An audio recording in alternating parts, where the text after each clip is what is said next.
Most people don't realize their kidneys are in trouble until the damage is already serious. There's no sharp pain, no dramatic warning, just small changes that are easy to dismiss.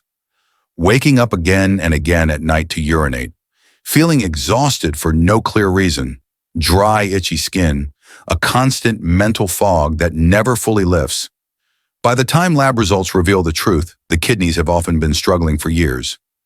I'm Dr. Richard Hale, and after working with patients across the United States, I've seen one silent mistake accelerate kidney damage faster than most people imagine. It isn't overeating. It isn't lack of discipline. It's fear, specifically fear of sweetness.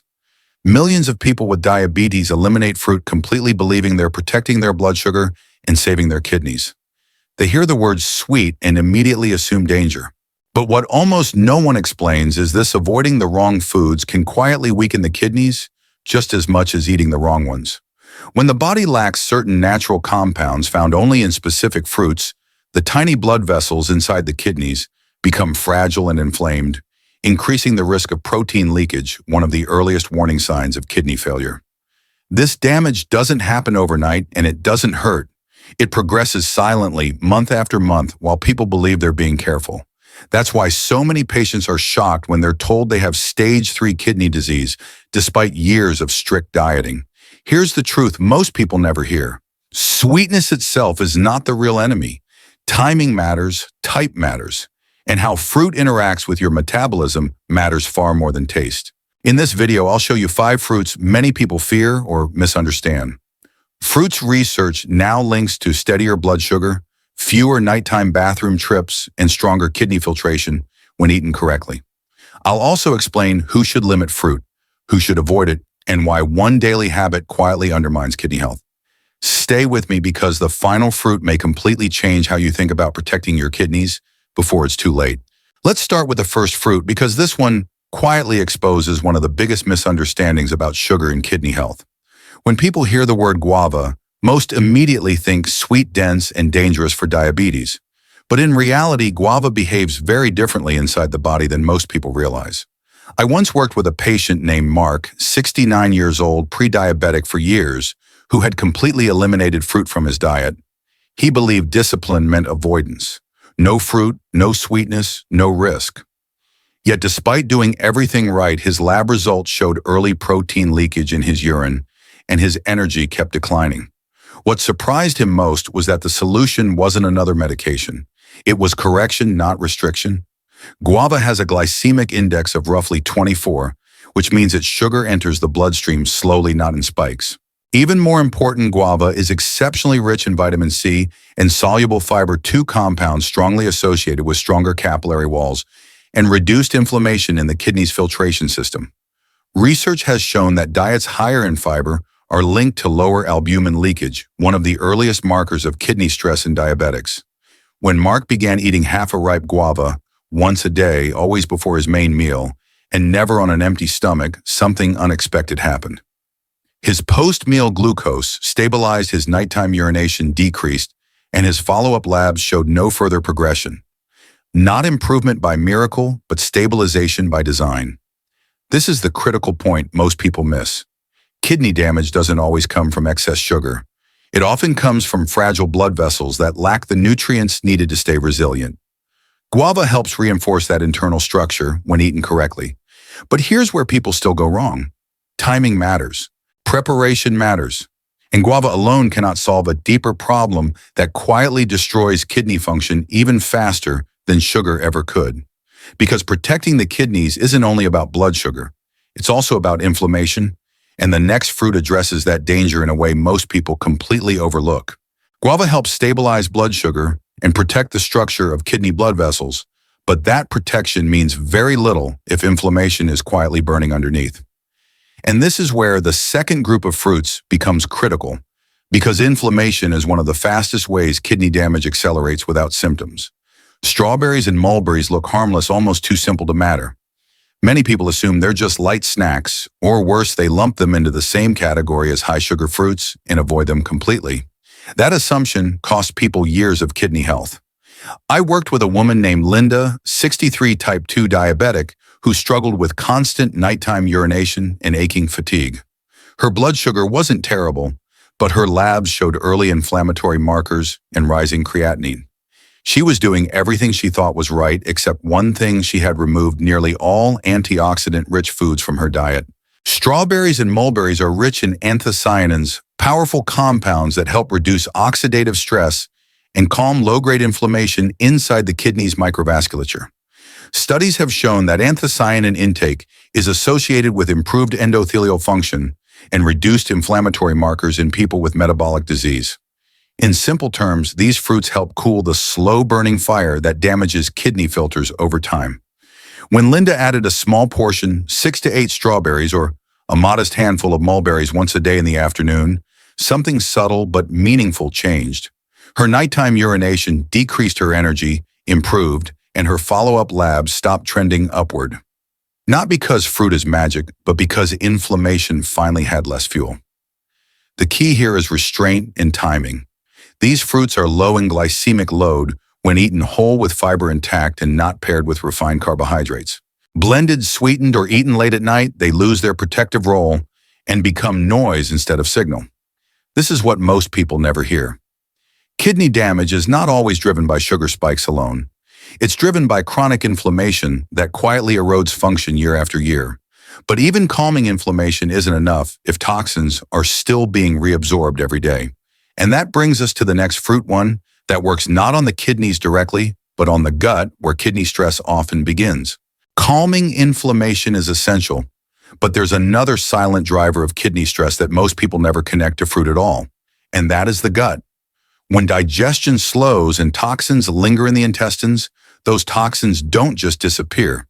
They are reabsorbed into the bloodstream, and the kidneys are forced to filter them again and again. This is where dragon fruit quietly becomes one of the most underestimated kidney-supporting fruits. I once worked with a 67-year-old man named Robert who complained of bloating, constipation, and relentless nighttime urination. His blood sugar was borderline controlled, but his kidney markers were creeping upward. What stood out wasn't his labs, it was his digestion. He was going days without regular bowel movements, which meant toxins were recirculating instead of leaving the body. Dragon fruit is exceptionally rich in soluble fiber and prebiotic compounds that support healthy gut motility. Research shows that improved bowel regularity directly reduces uremic toxin reabsorption, lowering the filtration burden on the kidneys. In simple terms, when the gut clears waste efficiently, the kidneys get to work less. Dragon fruit's tiny black seeds are not decorative. They contain beneficial fatty acids and mucilaginous fiber that help sweep waste through the intestines gently without irritation. This makes it especially valuable for people with diabetes, who often struggle with slow digestion and dehydration. When Robert added just a quarter of a dragon fruit in the afternoon, never after dinner, his bowel movements normalized within weeks. More importantly, his nighttime urination decreased and his fatigue improved. Not because his kidneys suddenly healed overnight, but because they finally stopped being overloaded by recycled toxins. Here's the critical rule most people miss. Dragon fruit works best when eaten alone, whole, and earlier in the day. Blending it with sweetened milk, adding sugar, or eating it after a heavy meal turns a detox tool into a blood sugar disruptor. And this is where many viewers should pause for a moment. Because if digestion stays sluggish, even the best anti-inflammatory foods won't fully protect the kidneys. But gut health is still only part of the equation. Because there is another fruit far more powerful, but also far more dangerous if used incorrectly, and most people have never been warned about it. If dragon fruit quietly reduces the kidney's workload, then this next fruit does something far more aggressive. It directly alters how your body handles fat, insulin, and blood vessel pressure at the same time. And that fruit is grapefruit. This is where I need you to listen carefully, because grapefruit can be either a powerful ally or a serious risk depending on how it's used. Several years ago, I treated a 70-year-old patient named Linda who had type 2 diabetes, high cholesterol, and early kidney decline. She was doing everything right: low sugar, low salt, daily walks. But her lipid numbers barely moved and her kidneys kept working under strain.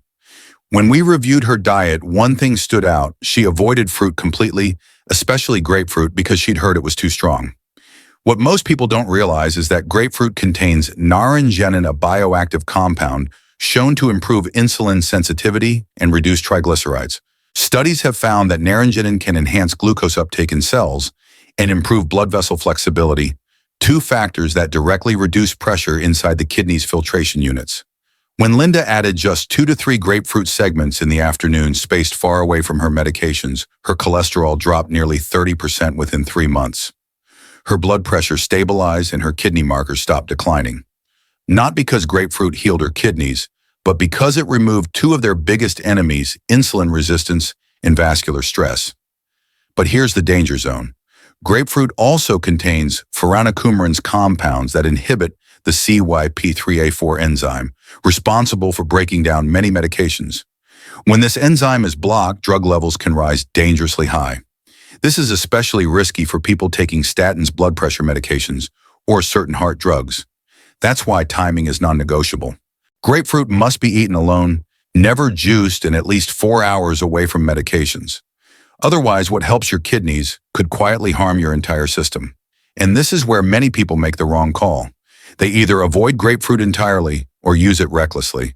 But even grapefruit isn't the final piece, because the next fruit looks harmless, almost boring, yet it holds one of the strongest detox mechanisms your kidneys rely on every single day.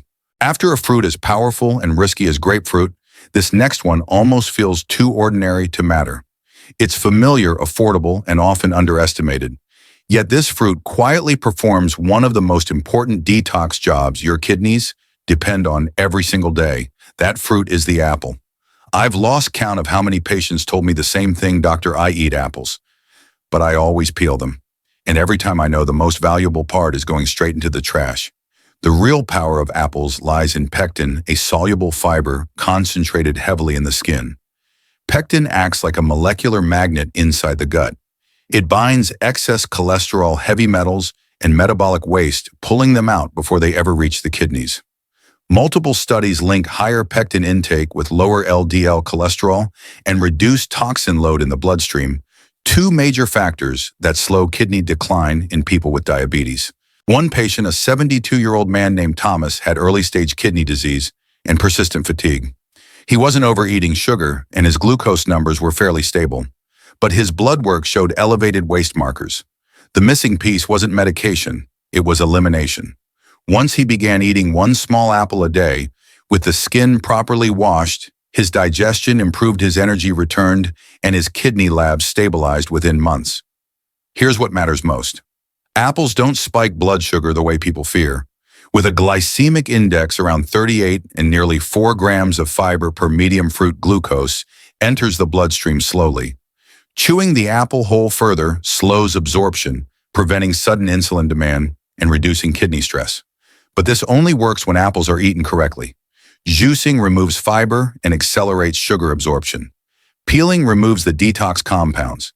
Eating them right after heavy meals stacks glucose at the worst possible time. The best window is mid-morning or mid-afternoon, eaten slowly, whole and alone. That's when apples quietly clean the blood before it reaches the kidneys again. And yet, even with the right fruits, many people still unknowingly sabotage their kidneys with one daily mistake they never question. Because food choice is only half the equation, the other half is timing, combination, and habit. Up to this point, we've talked about powerful fruits, but here's the uncomfortable truth. Most kidney damage doesn't happen because people choose the wrong fruit. It happens because they eat the right fruit at the wrong time, in the wrong way, and without realizing the consequences. I've seen this pattern repeat for years. A patient tells me I eat healthy fruit every day, yet their morning glucose is higher, nighttime urination worsens, and kidney markers keep drifting down. When we look closer, the issue isn't what they eat, it's when and how. There are 3 golden principles that quietly determine whether fruit protects your kidneys or pressures them. The first is timing. Fruit should never be eaten immediately after a heavy meal, especially dinner. When starch and protein are already being converted into glucose, adding fruit at that moment stacks sugar on top of sugar. Studies show that post-meal glucose spikes are one of the strongest predictors of kidney stress in diabetics. The safest window is mid-morning or mid-afternoon, when blood sugar is naturally lower and the body can absorb nutrients without overload. The second principle is form. Whole fruit slows glucose entry, juice accelerates it. When fiber is removed, sugar reaches the bloodstream, rapidly triggering insulin surges and forcing the kidneys to filter excess glucose overnight. That's why even natural juice can quietly worsen kidney strain. The third principle is quantity and consistency. One moderate portion daily, about 150 to 200 grams, is protective. Large portions, skipped days followed by binges or mixing multiple fruits at once, create metabolic instability. The kidneys prefer rhythm, not extremes. One woman I worked with corrected nothing but timing. Same fruits, same portions, just move them away from dinner. Within weeks, her nighttime urination dropped, her fasting glucose improved, and her fatigue eased. That's how powerful these rules are. But even perfect fruit habits won't help everyone equally, because there are specific groups of people for whom fruit, even the right fruit, can become dangerous. And this next part may determine whether you protect your kidneys or unknowingly push them closer to failure. Now we need to slow down for a moment, because this is where good advice turns dangerous if it's applied to the wrong person. Fruits can protect kidneys, but for certain groups, even small amounts can quietly accelerate damage instead of preventing it. I remember a patient named Carlos, 68 years old, who came in after a frightening ER visit. His heart rhythm had gone unstable, his muscles felt weak, and he couldn't explain why. When we reviewed his labs, the answer was clear: potassium overload. He hadn't eaten junk food. He hadn't binged on sugar. He had simply followed healthy advice without knowing his limits.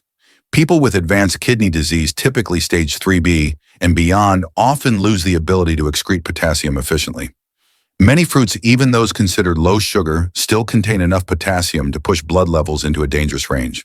Research shows that elevated potassium, known as hyperkalemia, significantly increases the risk of arrhythmias and sudden cardiac events in kidney patients. There's another high-risk group many people overlook: those on specific medications. Drugs such as potassium-sparing diuretics, ACE inhibitors, certain blood pressure medications, and statins can interact with fruit compounds in ways that amplify toxicity. Grapefruit is the most well-known example, but it's not the only one. In these cases, fruit isn't bad, it's uncoordinated with treatment. People with uncontrolled diabetes also fall into a caution zone. When fasting glucose consistently runs high, even low glycemic fruits can add metabolic pressure. The kidneys are already struggling to manage. The issue isn't sweetness, it's capacity. And finally, those with fluid overload, heart failure, or severe swelling must be especially careful. Fruits contain water, and in compromised systems, excess fluid can worsen nighttime urination, blood pressure, instability, and kidney strain. This isn't about fear, it's about precision. The healthiest food in the wrong body becomes a problem. That's why one rule matters above all else: fruit should be prescribed like medicine, not consumed like entertainment. But even if fruit choices are adjusted perfectly, there's still one daily habit that can either rescue kidney function or quietly undo everything you've done so far. And that habit isn't food at all. After everything we've discussed, this final factor often shocks people the most because it's so simple, so familiar, and so often done wrong. Water. Not supplements, not superfoods, just water. Used correctly, it protects kidney function. Used carelessly, it quietly accelerates decline. I once treated a 71-year-old woman named Susan who avoided drinking water almost all day. She told me she was afraid of frequent urination, especially at night. Ironically, her kidneys were under constant strain, her urine was dark, and she woke up multiple times anyway. The problem wasn't too much water, it was the wrong pattern. The kidneys filter roughly 150 to 180 liters of blood daily. To do that efficiently, they need fluid, not in floods, but in rhythm. Research shows that chronic low-grade dehydration concentrates waste products in the blood, increasing the risk of kidney stones, inflammation, and accelerated loss of filtration capacity. Here's the rule most people never hear. Drinking a large amount of water all at once does not hydrate the kidneys better. It overwhelms them. Excess fluid is quickly excreted, leaving cells still underhydrated, while the kidneys work harder than necessary. The protective approach is small, consistent intake, about 100 to 150 milliliters per drink, spread evenly across the day. One glass of warm water in the morning is especially powerful. It dilutes overnight blood, concentration, supports circulation, and gently activates kidney filtration. Daily fluid needs should be personalized. A common guideline is body weight in kilograms multiplied by 0.04. That includes water from food. But for people with kidney disease, swelling or reduced urine output intake must be adjusted, typically yesterday's urine volume plus about 500 milliliters. Susan changed only this. She didn't drink more water, she drank smarter. Within weeks, her urine lightened, nighttime trips decreased, and her fatigue eased. Temperature matters too. Very cold water causes blood vessel constriction, slowing digestion and filtration. Warm or room temperature water supports steady flow. But here's the critical warning. Drinking too much water late at night forces kidneys to work during their recovery window, worsening sleep and nighttime urination. So yes, water is powerful, but only when used with intention. And this brings everything together, because fruits, timing, restrictions, and hydration all follow one principle. Kidney health isn't about extremes, it's about precision. And what you do next, starting tomorrow morning, determines whether your kidneys get relief or more pressure. As we come to the end of this video, I want you to take a slow breath for a moment. If you've been living with diabetes, kidney concerns, or constant worry about doing the wrong thing, I want you to hear this clearly. You are not failing your body. Most people were never taught how to protect their kidneys correctly in the first place. What matters now is not perfection, but awareness. Small choices, eating the right fruit at the right time, drinking water with intention, understanding your own limits, can quietly change the direction of your health. You don't need extreme diets. You don't need fear. You need clarity, consistency, and patience with yourself. If at any point while watching this, you thought, I've done that before, or I didn't know this, that's not something to feel guilty about. It's something to feel empowered by. Because once you understand how your kidneys actually work, you can start working with your body instead of against it. I genuinely encourage you to save this video. Not just for today, but for the days when you forget, when habits slip, or when you need a reminder that your kidneys need care every single day, not just when something feels wrong. And if you want clear, honest, practical medical guidance focused on kidney health, without fear tactics or confusing jargon, make sure you subscribe to this channel and turn on notifications. Every week, we share evidence-based insights designed to help you protect your kidneys, stabilize your blood sugar, and live with more confidence in your health decisions. Most importantly, remember, this kidney decline is not always inevitable. Many people stabilize, many improve, and many regain control simply by understanding their body better. Take care of yourself. Start with one small change tomorrow. Your kidneys are listening, and they respond more than you think.